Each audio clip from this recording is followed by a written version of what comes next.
Welcome to the shadow frequency, where the veil between this world and the next grows thin, and the things that whisper in the dark are given voice.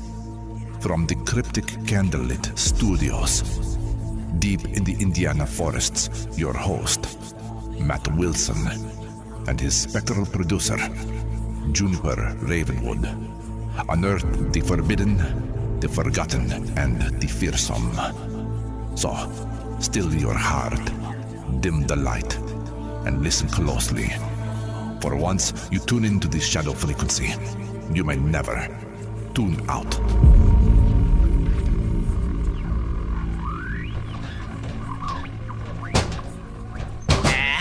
Come on, you stubborn thing. Open. Okay, got it. Let's see what horrors await in the file cabinet of doom tonight. Old case notes, a petrified donut. Oh, what's this? A jar labeled ectoplasm or mayo? That's either paranormal residue or Chris's lunch from last week. Ooh, if it's the second one, it's definitely developed some new life form. Don't open it. We don't need another containment incident. Yeah, last time took us 3 hours and a priest. All right, let's see what else is in here. Here we go. Tonight's file, episode 224, the McGann Farm's Unseen Visitors. Oh, that's the one out of Queensland, right? 1927, strange lights, terrified livestock. And one very confused farmer who swore the night sky came alive above his fields. Just another quiet evening down under, if you ignore the glowing discs and cattle attacks. Sounds like my kind of bedtime story. Then cue the static, Juniper. It's time to open the file. From the dusty drawers of the Shadow Frequency Archive. This is episode 224, the McGann Farm's Unseen Visitors. You are tuned to the shadow frequency, where every whisper tells a story from beyond the veil. Hosted by Matt Wilson, produced by Juniper Ravenwood, with Chris Beach. The darkness continues.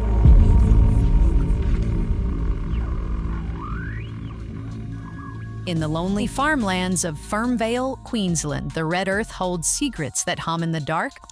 A century ago, the McGann family saw lights dance in the sky. Jagged, unnatural, alive. Then came the whispers of bird-like shadows and elephant-headed figures gliding through the moonlight. A man in white appeared inside their home, silent as a ghost.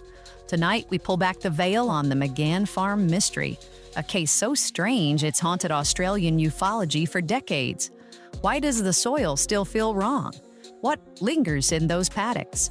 Matt, you ready to step into the static? Oh, Juniper, you're practically glowing with creepy vibes tonight. Let's see what's humming in that unearthly frequency of yours. It's a wild one, Matt. Buckle up and take us into the shadows.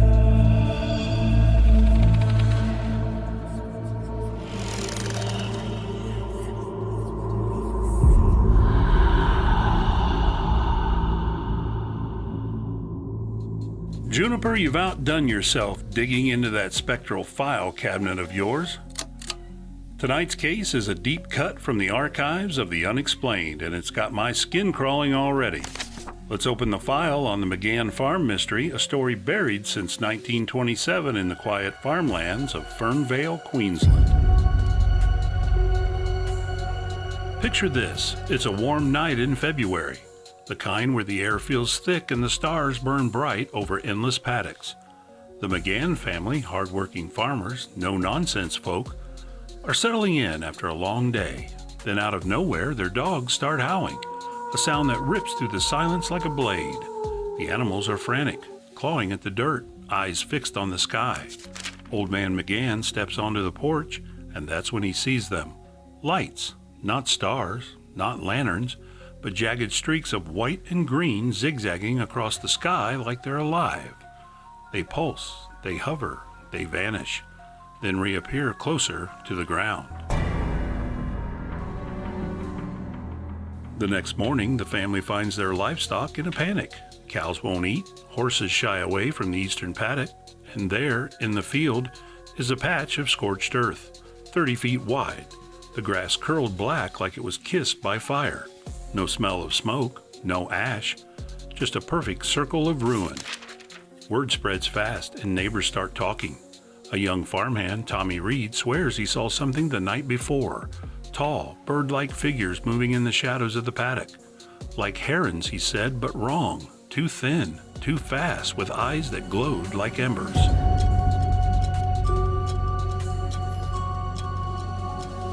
Days later, things get stranger. McGann's daughter, Elsie, only 16, wakes up screaming. She says she saw a figure in the moonlight, an elephant-headed thing, its trunk swaying as it stood motionless by the barn.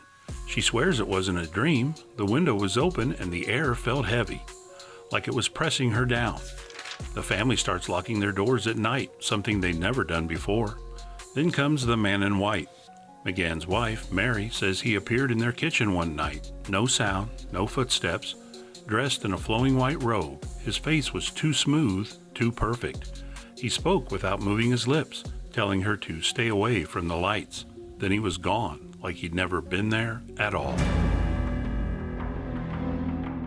The sightings didn't stop. Neighbors reported more lights, more scorched patches. Some claimed to hear a low hum, like a tuning fork buried in the earth. The McGanns started falling ill. Fevers, headaches, dreams of flying through starless skies. By 1928, the family abandoned the farm, leaving behind a legacy of whispers and fear. The case faded into obscurity until UFO researchers Bill Chalker got a letter in the 1990s from an aging farmer, a descendant of the McGanns, begging him to dig into the mystery. Chalker found sketches in old journals, bird-like figures, elephant-headed shadows, and that eerie man in white. He also uncovered medical records showing the family's illnesses lingered for decades, unexplained by doctors. What was happening on that farm? Were these lights a glimpse of something extraterrestrial long before Roswell made UFOs a household name? Or was something older, stranger, tied to the land itself? The McGann Farm mystery is a puzzle with no edges, and the more you look, the deeper the shadows grow. I don't know about you, Juniper, but I'm not sure I'd sleep soundly in Fernvale after hearing this. Those figures, that hum, it's like the land itself was haunted by something that didn't belong. And I'm half expecting to see lights outside my window tonight. Yeah. What's next in that file of yours? Let's hand it over to you, Juniper, and see what else we can unearth.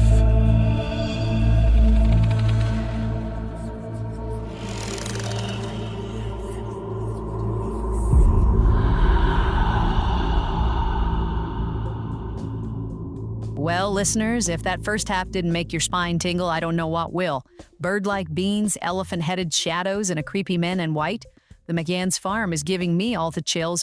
What do you think? UFOs, spirits, or something we can't even name? We're diving deeper in a moment, but first, let's take a quick break. Chris Beach has something for you, and then we're cracking open the mailbag. Thanks, Juniper. And hey, don't forget, if you're enjoying the show, give us a like and subscribe. You can follow The Shadow Frequency on YouTube, TikTok, Facebook, and of course, all the major podcast directories. Want more? Head over to shadowfrequencypodcast.com, where you'll find every episode, our brand new Shadow blog with companion articles, and our merch store with some eerie cool swag. Plus, we'd love to hear from you. Leave us a voicemail right on the site and let us know where you're listening from. We might feature your message in an upcoming episode. And if you'd like to support the show, you can even buy us a coffee. Every bit helps keep the shadows whispering. Back to you, Juniper. All right, thanks, Chris. Time to fire up the Spectral Cosmic Message Materializer. Flipping the switches now. And look at that, a ghostly missive is flickering through the ether. Message retrieved from the Let's void. crack it open and see what secrets our listener has sent us. All right, here's a message from Amanda in Missouri. She writes, "Hey, Matt and Juniper, just wanted to drop you a line and say how much I've been enjoying the Shadow Frequency lately. I usually tune in after work while I'm winding down. The mix of airy storytelling, real research, and your banter makes it the perfect late-night listen. Your recent episodes about the disappearance of Kenny Beach and the Witch of Shepton Mallet gave me chills. I love the way Juniper always digs through the mysterious file cabinet, and Matt's reactions crack me up every time. I listen on Spotify, but I also check out YouTube and Facebook. The images you post really bring the stories to life. Keep doing what you're doing. It's the perfect blend of spooky and smart. Thanks again for keeping the static alive. Amanda in Missouri." Amanda, you're making me blush over here in the shadows. That file cabinet's got plenty more mysteries to share, and we're thrilled you're along for the ride. Keep those messages coming at shadowpodcast@protonmail.com. All right, Matt, let's dive back into McGann Farm's eerie secrets. You are tuned to the shadow frequency, where every whisper tells a story from beyond the veil. The darkness continues.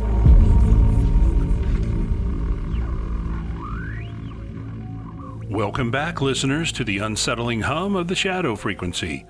We're knee-deep in the McGann Farm mystery, where strange lights, scorched earth, and otherworldly figures turned a quiet Queensland farm into a paranormal enigma in 1927. Let's pick up where we left off and dig deeper into the shadows. Bill Chalker's investigation in the 1990s brought new life to this century-old case. He tracked down descendants of the McGann family and uncovered journals that painted a chilling picture. One entry from Elsie McGann, the daughter who saw the elephant-headed figure, described a recurring dream. She was floating above the farm, watching lights pulse in the paddocks below. The lights seemed to call her, she wrote, like a voice without words. Her sketches, found in the same journal, showed tall bird-like beings with elongated limbs and glowing eyes, alongside that strange elephant-headed figure. The drawings were crude but detailed, as if she couldn't stop trying to capture what she'd seen. Chalker also found reports from neighbors who'd never spoken publicly before. A dairy farmer named Harold Quinn described a night when his horses bolted, nearly breaking their stalls. He followed their gaze and saw a faint green glow hovering over the McGann's eastern paddock. He said it felt like the air was vibrating, like a storm was coming. But the sky was clear. Another witness, a school teacher, claimed she heard a low hum for weeks after the lights appeared, so deep it made her teeth ache.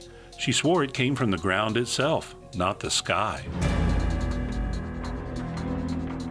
Then there's the man in white. Multiple family members mentioned him in their accounts, always appearing without warning, inside the house, by the barn, once even in the middle of a field. His message was always the same: stay away from the lights. Chalker found no evidence of anyone matching his description in Fernvale at the time. Was he a guardian, a warning from something beyond, or part of whatever haunted the farm? The physical evidence is just as strange. Those scorched circles in the paddocks, 3 were documented over 2 months, showed no signs of fires or chemicals when examined by a local agronomist in 1927. The soil inside was barren for years, refusing to grow even weeds. Chalker's team tested the site decades later and found unusual magnetic readings, higher than the surrounding land, though no one could explain why. Now, of course, let's pause for our moment of skepticism. Could there be a rational explanation? Some have suggested the lights were ball lightning or atmospheric phenomena common in rural areas. The scorched circles might have been caused by natural gas leaks or fungal infections in the soil, though neither fully accounts for the barren patches or magnetic anomalies.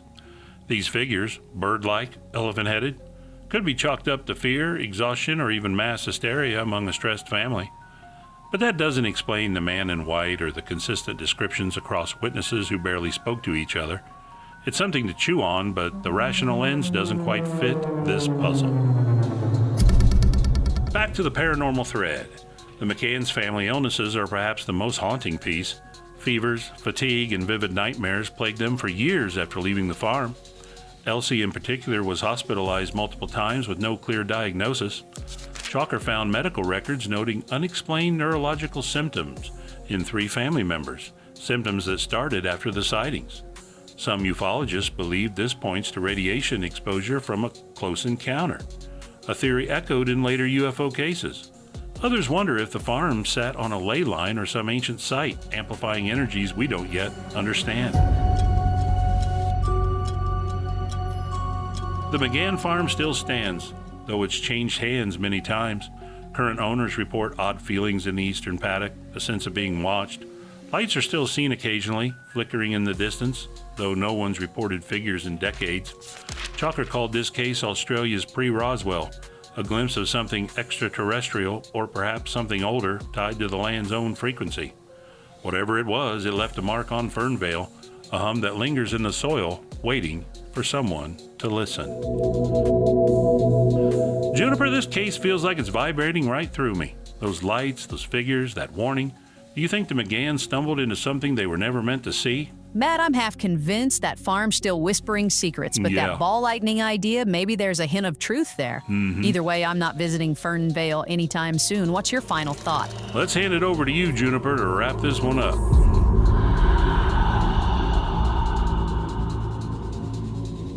What a journey into the shadows tonight, listeners. The McGann Farm mystery has left us with more questions than answers, lights that dance, figures that stalk, and a warning that still echoes. Thanks for joining us on this eerie ride through Fernvale's strangest chapter.